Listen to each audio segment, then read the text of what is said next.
Hi guys, it's Surya and it's Monday, so it's time for another tutorial. Today we're going to be learning how to solve the Skewb Xtreme, by the way. Except I'll be teaching it really in brief, because last week I made a fully detailed video about this.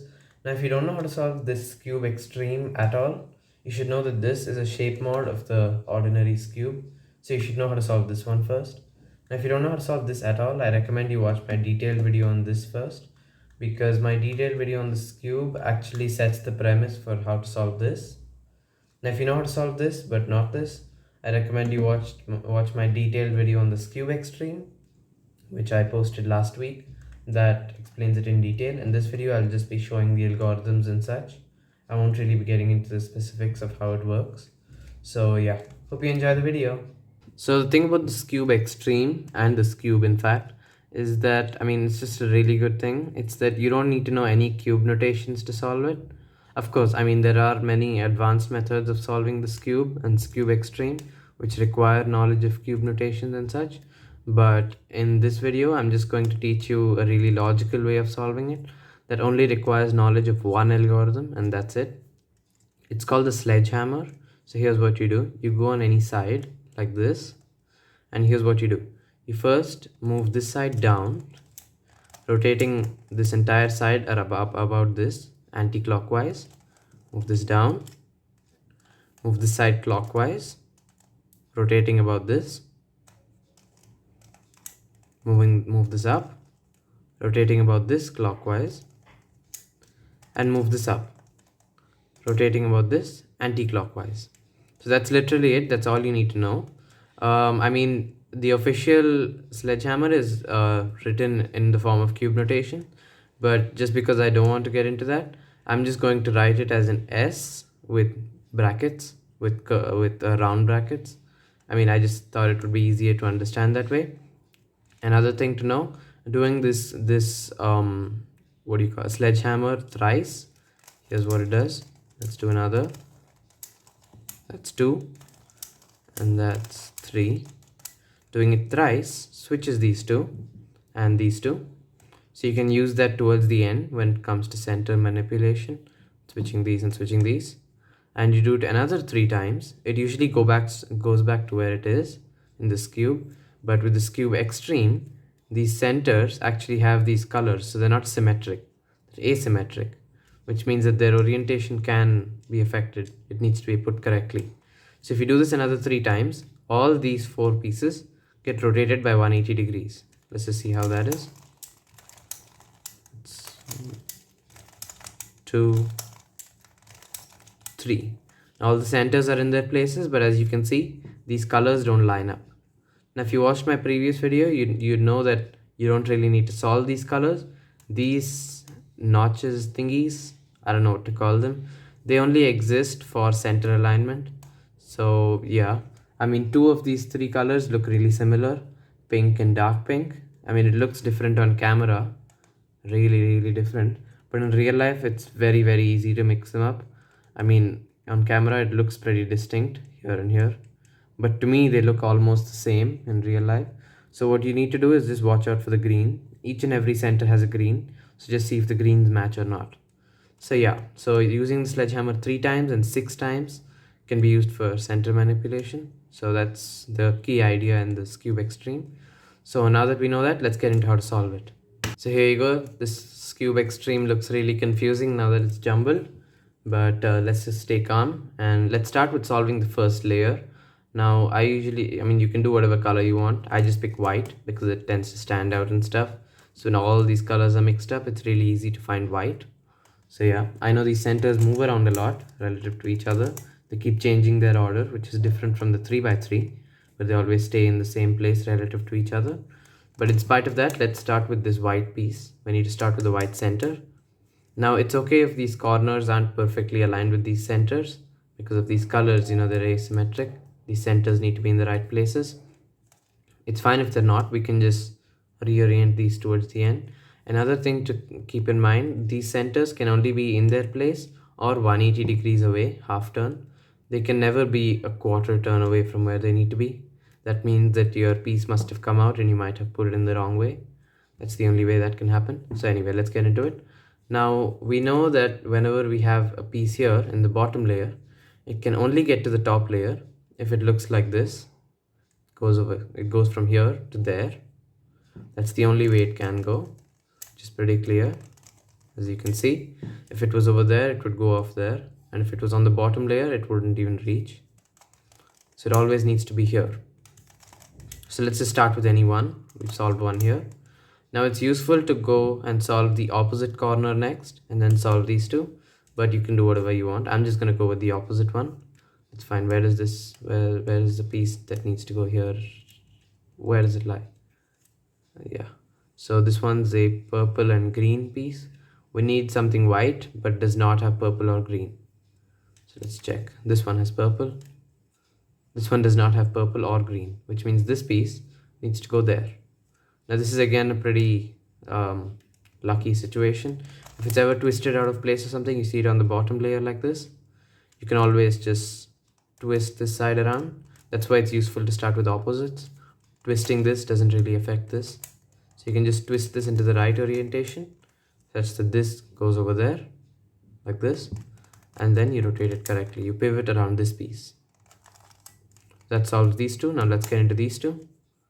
Let's see, let's search for one. We found one over here. So this piece needs to go over there. It's red, that's why it needs to go there. So we need this to be oriented correctly. If it's in this orientation, it won't really go there. We can always check. So this white needs to be here. How do we bring it there? We just twist this. But twisting this affects this, but that's fine. Whenever we need to twist something that affects this piece, we always twist it such that this piece moves away from where this needs to go. So if this piece needed to go there and we needed to twist it, we don't need to do that now. We can only twist it in this direction so that this wouldn't be affected. So now in this case, we twist it here, this way. Now it's put correctly, but this has been moved out of place, but that's fine. You can bring this in like this and you bring this back. This has not been twisted out when we twisted this, so it's fine. Let's bring this here. That's 3. Let's go into the 4th. Where is that? It's over here. Now this piece is on the bottom layer. It doesn't match. So let's twist it once. Now we need it to be twisted away from where this needs to go. So we can only twist in this direction. So even though this white piece needs to be over there for us to solve it, we need to twist it away, because we can't do it like this and then solve it. That would twist this out of place and then you have to deal with a lot of stuff. That tends to complicate things. So you just twist this away, bring this into place and bring it here. It's not matched, but that's fine. Just bring it back to where it was. As you can see, it's been twisted by one step. Let's just do it again. And that's it. So that's how you solve the first layer. Now let's get into solving these corners. So in solving this last layer, we first need to solve these corners, these 4 yellow corners. So don't worry if there's no yellow here. We really don't need the yellow center. We can always just solve it later on. Yeah. So this is the first situation you can get where we have 2 opposite yellows like this. This is actually the farthest situation. So in this case, you just hold one corner here and one corner here, and you go on a side where there is a yellow. So you don't go here because there's no yellow here. Yellow center, just ignore that. So you go over here and you do the sledgehammer once. Let's do that. Now we've gotten to the next situation, which is actually better, even though it doesn't look like it, where there's no yellows. Now here you go to a situation, now you go to a side where there's one yellow on the left.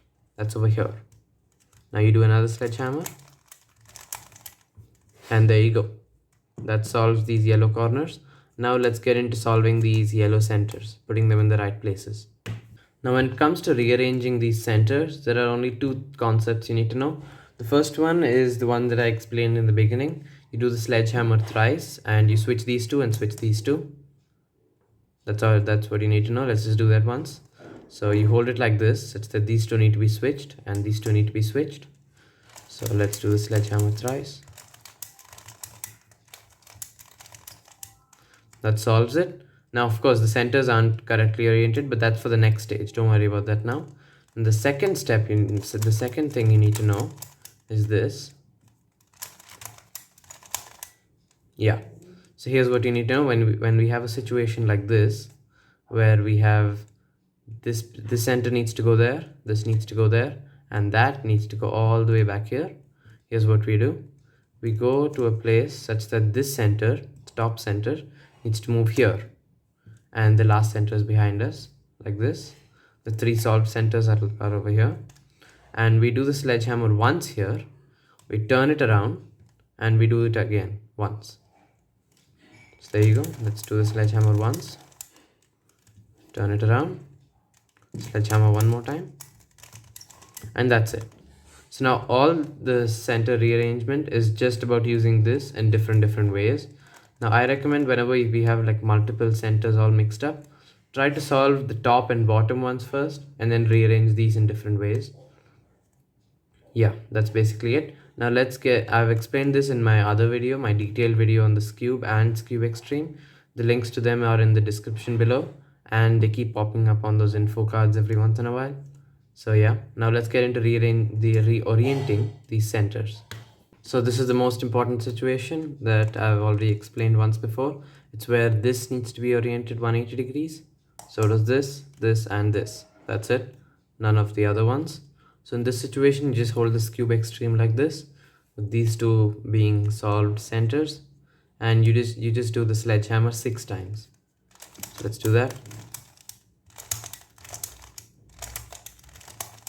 By the way, you don't need to do it this fast, you can just take your time. That solves it. Now let's just get into a few complicated situations. I've already explained how to do them in my detailed videos. I just keep tending to mention them, I've noticed. But let's just try to do a complicated situation so that you get the feel of how to use this one technique to take on any possible permutation of, mixed up centers. Okay, so here we have a situation where only these two have been twisted 180 degrees. Everything else is solved. Now, at first, this seems like a complete joke. I mean, how can you just have 2 of these switched? I mean, come on, your algorithm is to switch 4 of them. You gotta have at least 4 that are mixed up, right? Well, not necessarily. You can have a situation like this, as it turns out. So let's get into doing this. So at first, let's just split these two. Let's do a sledgehammer 6 times over here. That should get these two to be switched 180 degrees instead. And then we can take them on one by one. So let's do that.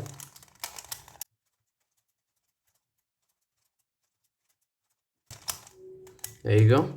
Now these two are switched and nothing else. Now let's hold the Skewb Xtreme like this and do it once. That way this will get solved and these 3 will get mixed up. That way we will reach a familiar situation where all these 4 are mixed up. So let's do that. Sledgehammer 6 times here. Now I'm sure there's a much more simple algorithm and a much more complicated method of solving the Skewb Xtreme, but here I'm just trying to show an intuitive approach to solving this. So this is what I'm doing. So now these 4 need to be rotated. So let's do that.